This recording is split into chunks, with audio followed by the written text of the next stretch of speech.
Departamento de Estudios de Posgrado de la Universidad Externado de Colombia, con la colaboración del Departamento de Derecho Penal, ofrecen programa de especialización en Derecho Penal.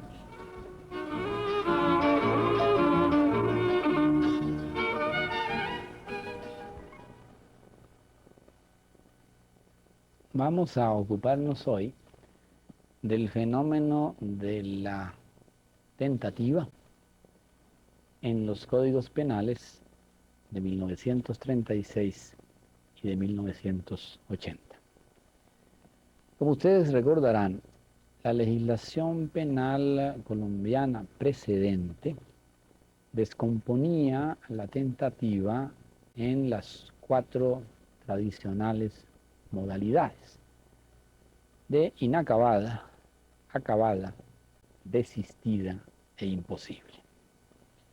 Tal como lo explicábamos en las charlas anteriores, todas ellas se consideraban como tentativa en la medida en que el sujeto activo no lograba la realización acabada, total, plena del hecho punible por falta de consumación que ordinariamente implicaba no obtención del resultado típico exigido.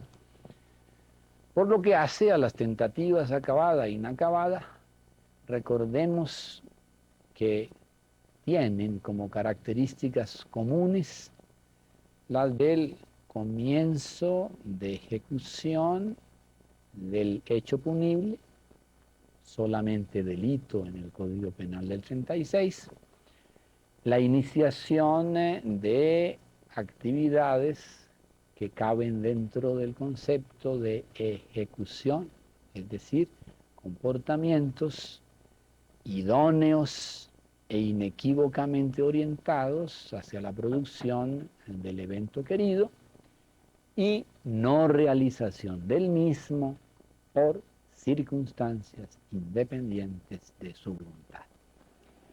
La diferencia teórica radica en que la circunstancia que impidió la consumación del evento surgió en el un caso, tentativa inacabada, cuando aún no se había penetrado a la fase consumativa.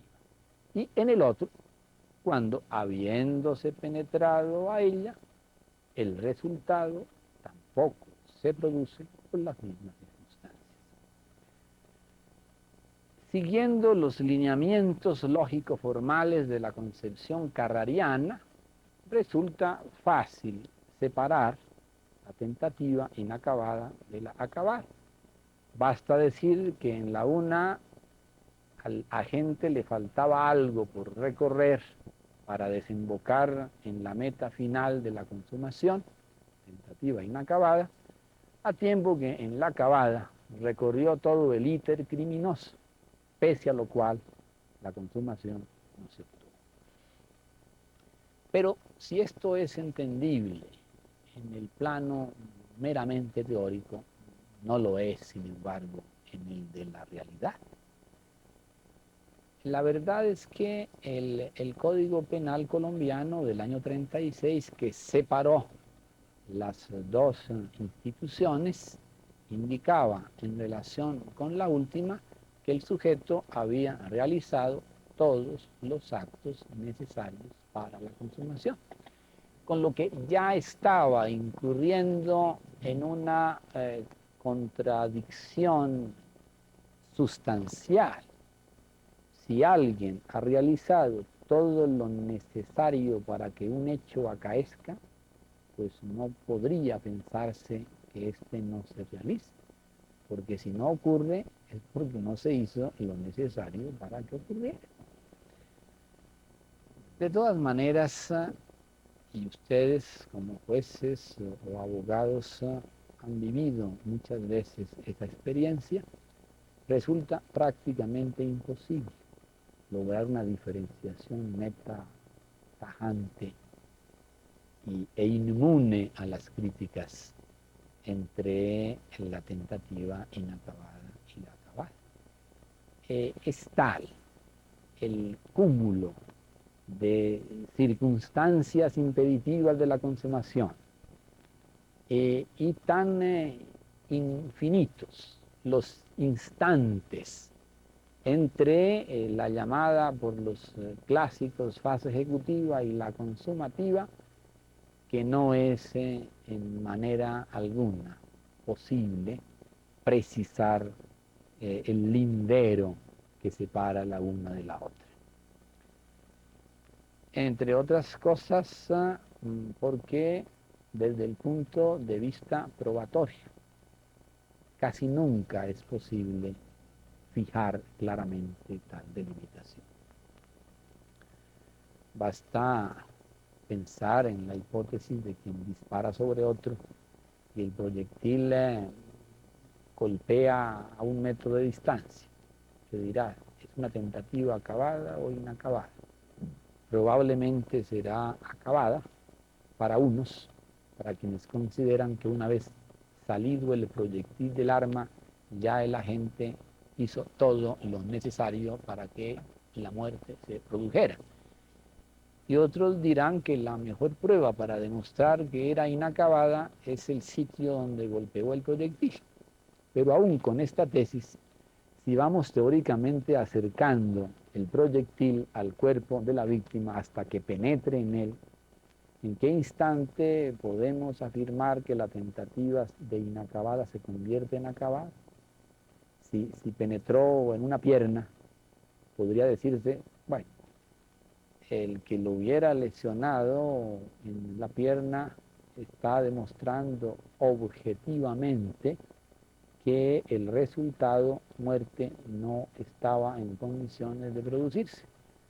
Pero en este caso tendríamos que ir acercando el proyectil dentro del organismo humano hasta que tocase un órgano vital, para transformar entonces sí la tentativa inacabada en acabada. A más de que tampoco pudo la doctrina ponerse de acuerdo sobre si la tentativa acabada implicaba que el agente no hubiese hecho lo que de parte suya, teoría subjetiva, consideraba necesario para producir el efecto, o lo que, de acuerdo con las leyes de la naturaleza, teoría objetiva, era indispensable para obtener tal evento. Además de todas estas dificultades, había otras particularmente referidas a la codificación penal del año 36, que mencionan muy esquemáticamente en este cuadro. Primero, tremendas dificultades prácticas para diferenciarlas, como lo acabamos de indicar. La única diferencia teórica, lo habíamos advertido igualmente, sería la de que en la tentativa acabada el sujeto estuvo más cerca de la consumación. Pero ese mayor acercamiento, lo mencionó la Comisión de 1936, estaría implicando una reacción sancionadora distinta. En efecto, el Código Penal anterior, como ustedes lo recordarán, sancionaba al autor de tentativa inacabada con una pena menor de la prevista para el autor del hecho punible consumado. En cambio, al responsable de una tentativa acabada le imponía la misma sanción que al autor del delito consumado. ¿Por qué? Los comisionados del año 36 decían, porque resulta más peligroso el autor de una tentativa acabada, porque estuvo mucho más cerca de la consumación que el autor de una tentativa inacabada.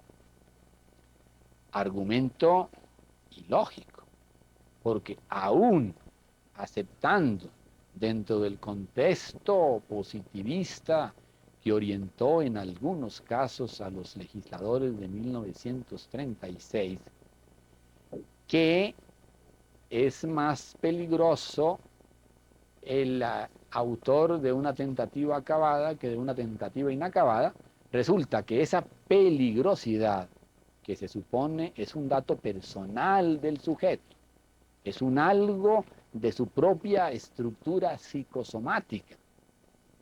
Sin embargo, la diferencia entre la tentativa acabada e inacabada no depende del autor, depende, como las propias normas lo indicaban, de circunstancias ajenas a su voluntad.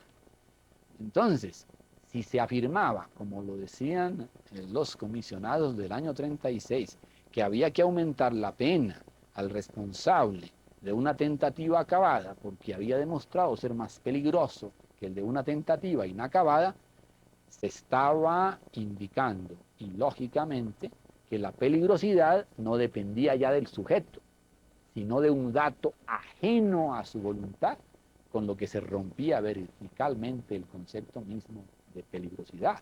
Una persona no puede ser más o menos peligrosa por datos, fenómenos o circunstancias que escapan al control de su voluntad y que le son, por consiguiente, ajenas.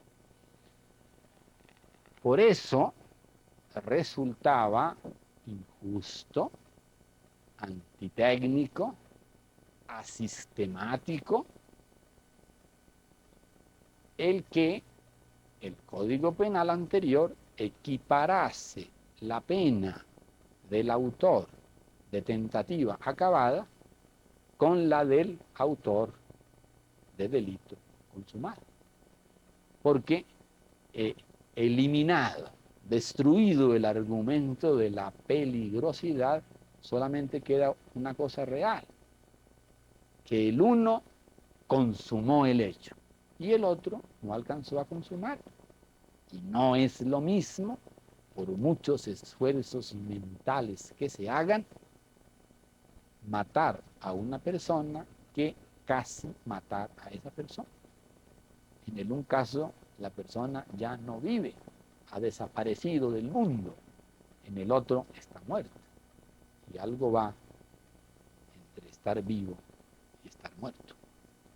Por eso no era en manera alguna defensable la equiparación punitiva del autor de tentativa acabada con el autor de delito consumado. Todas estas razones llevaron al legislador de 1980 a eliminar esta arbitraria y antitécnica e injusta distinción entre tentativa acabada e inacabada y a presentar una sola fórmula como la que existe en el código que hoy nos rige, que con el nomen iuris de tentativa se ocupa de la conducta de quien, habiendo dado comienzo a la ejecución de un hecho punible mediante el comportamiento idóneo e inequívocamente orientado a su consumación, no logra esta por circunstancias ajenas a su voluntad. Aquí se dan todos los elementos integradores de la tentativa que explicábamos en otra ocasión. Estamos frente a una conducta humana de quien ha iniciado la acción u omisión exigidas en el verbo rector del tipo penal hacia el cual se orienta su conducta, un comportamiento capaz de obtener el resultado con acción u omisión dirigidas indudablemente a lograr tal resultado, y la no consecución del mismo por circunstancias, fenómenos ajenos a su voluntad. La conducta debe estar orientada hacia la realización de un hecho punible, es decir, de un comportamiento tipificado en la ley como delito o como contravención. Recuerden que la legislación del año 36 solamente consagraba, al menos en el Código Penal, la tentativa de delito. En el nuevo código cabe también respecto de las contravenciones. La expresión delito que inadvertidamente mantuvo el legislador del 80 al final del artículo no pasa de ser una equivocación, dado que la pretensión clarísima del legislador del 80 fue la de ampliar el radio de acción de la tentativa a las contravenciones. Por eso nos parece correcta la determinación de la actual legislación penal de refundir en una sola fórmula legal los fenómenos de la tentativa acabada e inacabada. No es que teóricamente no pueda seguirse hablando hoy de una u otra especie de tentativa. Lo que ocurre es que ya no es necesario que el juez precise en el proceso y en la decisión que vaya a tomar, auto de proceder o sentencia, la modalidad de la tentativa, como que no tiene efectos punitivos.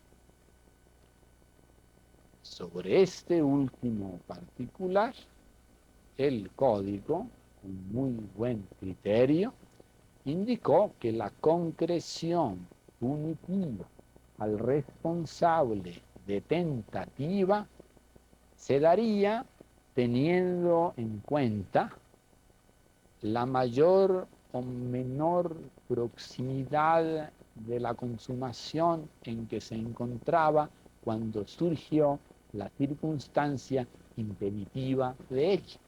Y entonces el juez, de acuerdo con esos datos procesales probatoriamente comprobados, impondrá al responsable de la tentativa una pena más o menos cercana, pero siempre inferior a la pena prevista para el autor del hecho punible consumado, según que el factor que impidió la consumación hubiese surgido cuando la conducta se hallaba más o menos próxima a la consumación. De esa manera, no se coloca el juez ante el dilema en que lo ubicaba la legislación del 36 de decidir previamente si estaba frente a un autor de tentativa acabada o inacabada, porque según la decisión que tomara, la pena tendría que ser igual a la prevista para el autor o menor que la de él. Actualmente, la sanción penal imponible al responsable de una tentativa acabada o inacabada será siempre inferior a la prevista para el autor de hecho punible consumado. Por todas estas razones, nos parece que la modificación que en este punto introdujo el actual Código Penal es sana, es correcta, es justa y recoge las orientaciones doctrinales y en buena parte legislativas imperantes hoy en las legislaciones penales contemporáneas. Veamos ahora lo que ha ocurrido en relación con la tercera forma de tentativa que traía el Código Penal anterior, la llamada tentativa desistida. ¿Recuerdan ustedes que la diferencia entre esta y las anteriores radica simplemente en la razón por la cual el hecho punible no se consumó? Factores ajenos a la voluntad del actor, en el primer caso, y determinación voluntaria del agente, en el segundo. Por eso se habla de una tentativa desistida. ¿Y cómo regulaba el código anterior a este fenómeno. Recuerden, decía simplemente que al responsable de una tentativa, delito desistido, no se le impondría sanción alguna, a menos que antes de su desistimiento hubiese realizado comportamiento que por sí mismo configurase delito o contravención, en cuyo caso se impondría la sanción correspondiente. Advirtamos ante todo que conforme a esa codificación, la tentativa desistida propiamente dicha era impune. Y no vemos cómo un código penal que solamente ha de ocuparse de los comportamientos punibles mencione uno para decir que no da lugar a reacción punitiva del Estado. No es esa propiamente la función de un código penal. Luego, la precisión que hacía respecto de la sanción penal de la conducta antes del desistimiento en la medida en que ella configurase delito o contravención, podía entenderse en dos sentidos. En uno primero, según el cual la tentativa desistida no era punible, por consiguiente sobraba del código, y que la referencia a la sanción penal por el hecho punible cometido antes del desistimiento sobraba porque esa relación del comportamiento del actor con la respuesta del Estado pues daba lugar a un proceso de adecuación típica distinta que nada tenía que ver con la tentativa desistida. Para que la norma tuviese sentido, hubo necesidad de interpretarla en otra forma. Y fue esta. A pesar de que la norma en cuestión señala que el sujeto responderá del delito o contravención cometidos antes de su desistimiento, lo que realmente pretendió el legislador fue indicar que en esa hipótesis seguía habiendo tentativa desistida del delito que inicialmente quería cometer el actor y de cuya consumación después se arrepintió. Solo que esa responsabilidad a título de tentativa desistida solo era posible, solo daba lugar a real imposición de pena cuando antes del desistimiento, en el camino delictivo hacia el hecho punible que inicialmente quiso cometer, el actor realizó acción u omisión que estaba coincidencialmente descrita en otra figura delictiva. Y entonces se le imponía la pena propia de la figura delictiva consumada antes del desistimiento, pero no a título de responsabilidad por ese delito, sino a título de responsabilidad por tentativa desistida del delito que inicialmente quería cometer. Complicada la cosa. Tan complicada que dio lugar en no pocos casos a situaciones procesales complejas. Por ejemplo, la de alguien que fue llamado a juicio por tentativa de homicidio. Y en la audiencia pública el defensor convenció al jurado de que se estaba frente a una tentativa desistida de homicidio. Y así se consignó en el veredicto, lo que creó un gran dilema para el juez, el de aceptar literalmente el veredicto y en consecuencia disponer que el sujeto era responsable, no ya de delito tentado de homicidio, sino de lesiones personales, en cuyo caso aparecía una incongruencia entre la cualificación dada en el auto de proceder a los hechos y la que aparecía completamente consignada en la sentencia. En otras ocasiones el problema podía ser aún mayor, incluso de competencia. Piénsese en la hipótesis de alguien que inicia un comportamiento orientado a secuestrar a una persona y que se arrepiente en la fase inmediatamente anterior a la de la privación de la libertad, pero no resiste la tentación de sustraerle la cartera a quien pretendía secuestrar, cartera que contenía 1.000 pesos. Entonces, estaríamos frente a una tentativa desistida de secuestro, que podría ser sancionada con la pena prevista para el delito de hurto. Ahora, de la tentativa del secuestro es competente para conocer el juez de circuito. Del hurto, en la cuantía exigua de nuestro ejemplo, no sería competente el juez, sino apenas las autoridades de policía.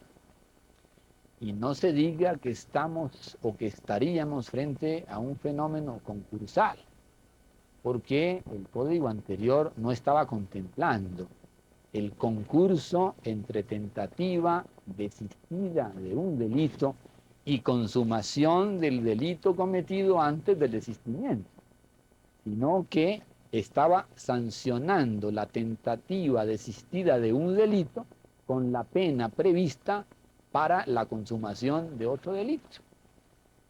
En fin, todas estas dificultades, unas de orden sustancial, otras referidas a la forma con que el legislador describió la figura en el Código Penal, problemas de técnica legislativa, y otras más que apuntaban a dificultades de carácter procesal, unida al hecho de que la explicación de que conforme a la cual la tentativa desistida debe figurar en los códigos penales porque es una especie de puente de oro que se tiende a los destinatarios de la ley penal para que se arrepientan a tiempo y que por supuesto no es atendible porque las normas del Código Penal no son mecanismos de política criminal, sino instrumentos de descripción de conductas reprochables para que sean objeto de sanción penal,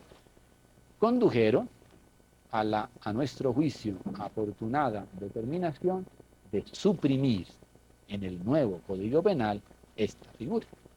Por eso es por lo que ustedes no encuentran en el articulado de la parte general del actual código la tentativa desistida.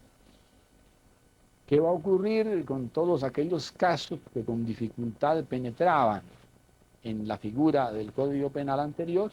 Pues simplemente que cuando eso llegue a demostrarse, se continuará adelantando el proceso que corresponda por el hecho punible efectivamente realizado por el actor antes de su desistimiento, solo que ya no se sancionará a título de tentativa desistida del delito que se quería originariamente cometer con la imposición de una pena prestada al delito que efectivamente se cometió, sino que se impondrá derechamente la sanción que corresponda al delito efectivamente cometido y en razón de haberlo cometido, sobre el supuesto incuestionado de que la tentativa desistida como tal no es objeto de sanción penal.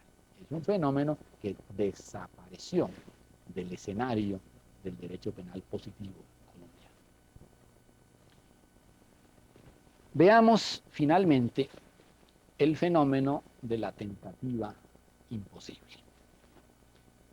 Como ustedes saben, el Código Penal anterior no la describía. Se limitaba a decir que si el delito era imposible, el juez podía optar entre imponer a su autor la pena prevista para el delito consumado o sancionarlo con una pena menor o no imponerle pena alguna de acuerdo con criterios que descansaban fundamentalmente en la persona del autor. No hay la menor duda de que el llamado delito imposible es una clara exteriorización legal del fenómeno de la peligrosidad. Fue un triunfo del positivismo en la estructura del Código Penal del 36. ¿Por qué? La respuesta es muy simple. Porque desde el punto de vista técnico-jurídico, la tentativa imposible es un clarísimo caso de atipicidad. Recuerden ustedes que ella surge cuando el hecho punible no se consuma por inidoneidad de la conducta o por falta de uno de sus elementos integradores, ordinariamente el sujeto pasivo o el objeto material, o desde luego por falta de cualificación de uno y otro, cualificación desde luego exigida en el tipo penal respectivo. Entonces, en cualquiera de sus modalidades, la tentativa imposible es atipicidad. Y una conducta atípica, pues no puede ser tenida como antijurídica ni como culpable, y como la responsabilidad penal descansa sobre ese trípode, atipicidad, antijuridicidad, culpabilidad, pues no era posible, no es posible deducir tal responsabilidad a una persona que ha ejecutado un comportamiento que ni siquiera se subsume en un tipo penal. Y si pues la sanción penal no cabía a título de responsabilidad penal, pues solamente podría imponerse con el argumento no ocultado por los comisionados del 36 de que el autor de un delito imposible debía sancionarse en razón de su demostrada peligrosidad. No vamos a detenernos en el análisis bien discutible del fenómeno mismo de la peligrosidad. Digamos simplemente que un derecho penal, como la inmensa mayoría de los derechos penales nacionales, que descanse sobre el concepto de una responsabilidad basada en la ejecución de conductas típicas, antijurídicas y culpables, no puede tomar la peligrosidad como fundamento de responsabilidad y de pena. Y como quiera que el Código Penal actual, entre sus principios rectores y a lo largo de su sistema normativo de la parte general, muestra inequívocamente una orientación no peligrosista en cuanto al fenómeno de la responsabilidad, como quiera que en él se predica insistente y claramente que la responsabilidad penal solo puede ser fruto de conducta típica, antijurídica y culpable, pues no quedaba camino distinto del de suprimir una de las figuras, en este caso la del delito imposible, que solo podían explicarse con fundamento en aquel fenómeno. Entonces, la desaparición de la tentativa imposible en el Código Penal de 1980 no es más que el reconocimiento de un hecho jurídico incuestionable. el de que la peligrosidad dejó de ser fundamento y razón de ser de responsabilidad penal. Y como quiera, lo habíamos advertido ya, que la tentativa imposible configura situaciones de atipicidad, pues no podía presentarse el equívoco y la contradicción de un código que de un lado predica el principio de la culpabilidad, conforme al cual no se puede deducir responsabilidad penal, poner sanciones a una persona que no ha actuado culpablemente, y con mayor amplitud, que no ha actuado típica, antijurídica y culpablemente, y de otro lado mantuviese la figura de la tentativa imposible, frente a la cual la responsabilidad y la sanción penal imponible a su autor no podía ciertamente descansar en ese trípode jurídico de la tipicidad, de la antijuridicidad y de la culpabilidad, sino en el supuesto extrajurídico de la peligrosidad. Para no incurrir en tamaña contradicción, el nuevo código, con absoluta lógica, decidió suprimir la figura. Ahora, puede afirmarse, con argumentos válidos, que la persona que ha actuado en dirección ilícita, con la pretensión clara de cometer un delito y que no logra su propósito por circunstancias ajenas a su voluntad, que en este caso son la inidoneidad de la conducta para producir el resultado querido, o la ausencia de una cualificación legalmente prevista para el objeto material o el sujeto pasivo, o la falta de uno y otro, está mostrándose ante el conglomerado social como una persona respecto de la cual éste debe reaccionar negativamente, ya que fueron hechos fortuitos los que impidieron la consumación, como desde otro punto de vista ocurriría en los casos ordinarios de tentativa acabada o inacabada.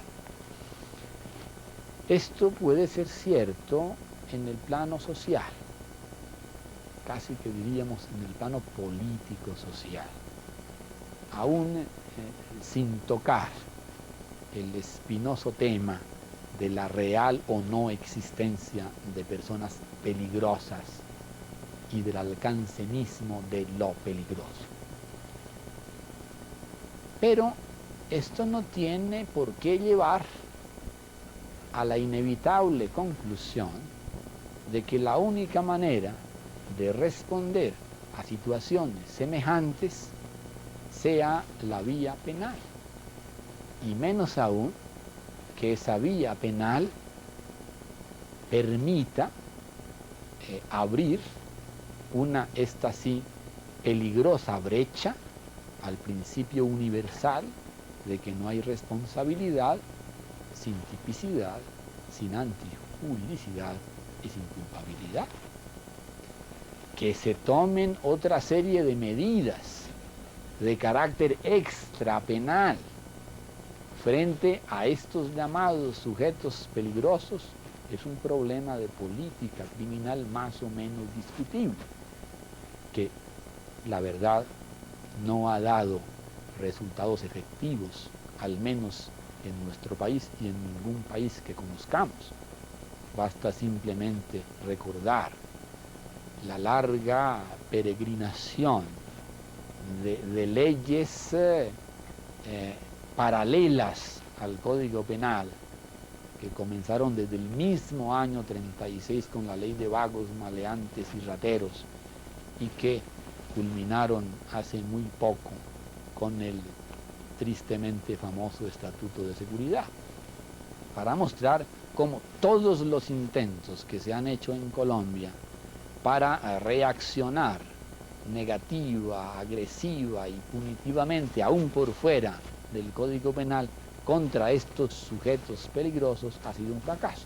Pero independientemente de eso, y aún suponiendo que se lograsen obtener medidas eficaces respecto de tales personas, esas medidas en ningún caso deben caber dentro del marco riguroso de la ley penal.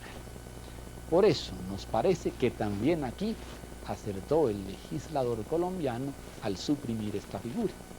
De modo que hoy el capítulo de la tentativa está conformado por una sola norma, que se ocupa solamente de la tentativa como es y debe seguir siendo, o sea, de la situación de aquellas personas que inician la ejecución de un hecho punible mediante comportamiento idóneo e inequívocamente orientado hacia su consumación, y ésta no se logra por circunstancias ajenas a su voluntad.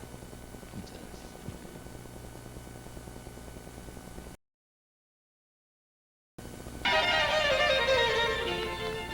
Esta sesión ha concluido.